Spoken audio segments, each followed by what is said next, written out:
सुरूर ते महाबळेश्वर हा मुख्य रस्ता मागील 1.5 वर्षांपासून रखडलेला असल्यामुळे स्थानिक नागरिकांमध्ये तीव्र संताप व्यक्त केला जात आहे.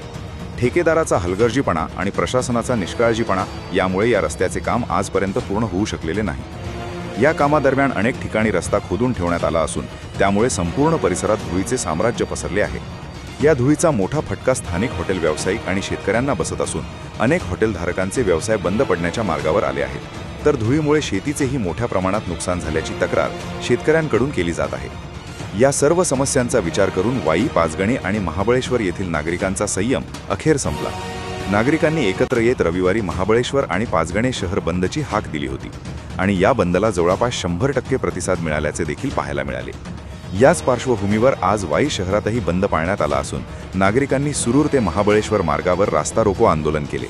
या आंदोलनानंतर प्रशासनाला अखेर जाग आल्याचे चित्र दिसून येत असून महाबळेश्वर शहराजवळील मुख्य रस्त्यावर तात्पुरत्या स्वरूपात का होईना पण रस्त्यावर पडलेले खड्डे बुजवण्याच्या कामाला सुरुवात करण्यात आली आहे.